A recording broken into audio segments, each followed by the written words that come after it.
Look around you. From the watch on a wrist to the name stitched on a handbag, we are surrounded by things we want, but don't strictly need.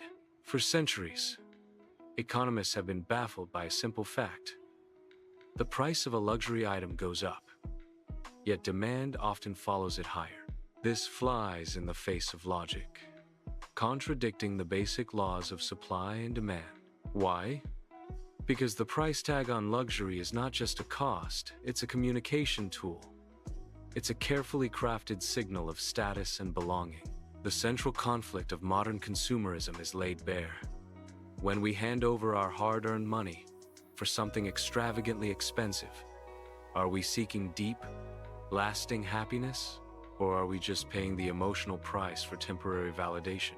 This is where the true cost of luxury lies.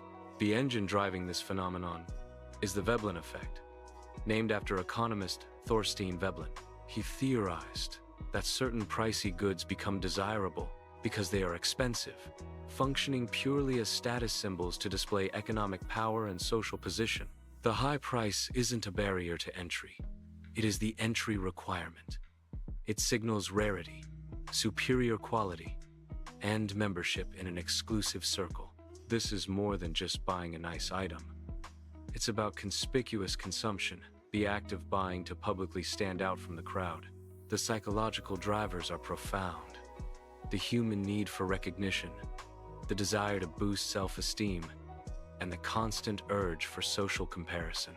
The luxury object is simply a prop, helping us project an image of affluence and success. In the analog world, this status game was confined to your neighborhood. Today, thanks to social media, it's been magnified into a global 24/7 digital echo chamber. Platforms like Instagram and TikTok have taken Veblen's theory and turbocharged it. In the analog world, this status game was confined to your neighborhood. Today, thanks to social media, it's been magnified into a global 24/7 digital echo chamber. Platforms like Instagram and TikTok have taken Veblen's theory and turbocharged it.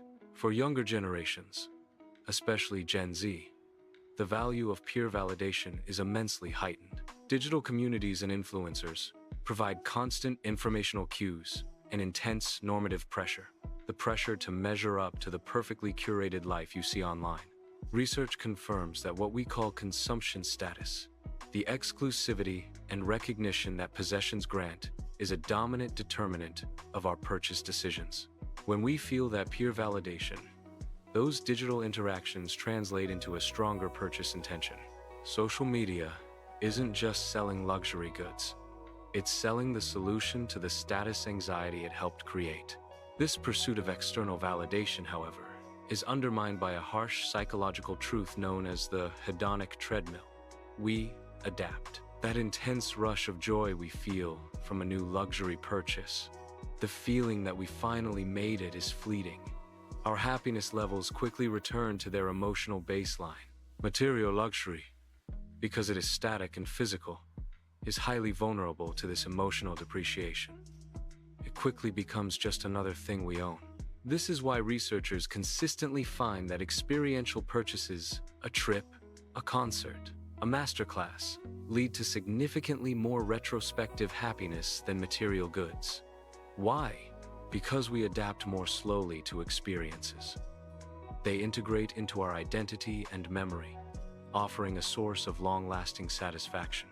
The material object, bought for quick status, guarantees its failure as a source of long-term fulfillment. The emotional failure is compounded by the financial cost, the debt spiral. Studies show that when income inequality rises, people with lower gains often resort to debt, particularly installment loans, just to maintain a consumption level relative to wealthier groups. We literally use borrowed money to keep up with the Joneses. This drive for conspicuous consumption is strongly correlated with overspending and impulse buying. Nearly half, 48% of social media users admit they've made an impulse purchase based on what they saw online. Furthermore, many of us use buy now, pay later services, with 29% of users admitting they spent more than they should have. Here lies the cruelest paradox. The veblen item is purchased to signal affluence, but that signal is often built upon a foundation of financial distress. The validation gained is inherently undermined by the crushing anxiety of debt, which is intrinsically linked to stress, frustration, and depression. The emotional tax far outweighs the fleeting social reward. If validation is a debt trap, what does real fulfillment look like? Philosophy and psychology agree. True happiness is not a commodity that can be purchased, but a state of being cultivated from within. While wealth gives us freedom and security, research shows that a significant correlation between wealth and happiness exists only up to the point of adequacy, enough money to meet essential needs. Beyond that, objective life circumstances, including material wealth, account for a relatively small proportion, just 8 to 15% of the variance in happiness. Ancient philosophers like Aristotle define the highest goal as eudaimonia, a state of flourishing, meaning, and purpose achieved through the mastery of desire and the cultivation of virtue. When wealth is used to pursue virtue and purpose, it's a tool that grants freedom. When it's used for validation, it leads to debt, and thus, it reduces freedom. This brings us to a critical distinction: inconspicuous luxury.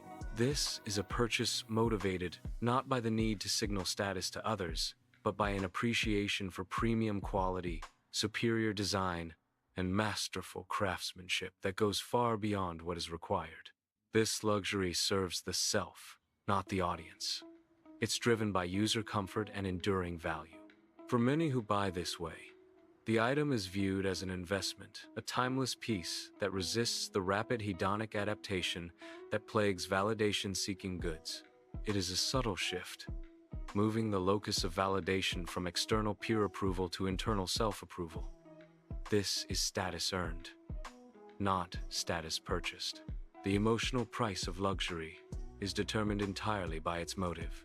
If you buy for validation, you are trapped in a costly, anxious cycle, chasing a feeling that fades before the credit card statement arrives. If you buy for intrinsic value, for quality, purpose, and enduring utility, it can truly enrich your life. The ultimate luxury, the truest form of affluence, is the self-possession and freedom derived from no longer needing external approval to confirm your worth. So, ask yourself this: when you make your next purchase, are you spending to impress others? Or are you spending to enrich yourself? The answer determines whether you are buying happiness or just renting validation. Thanks for watching. Don't forget to hit like and subscribe so you won't miss more valuable insights about finance,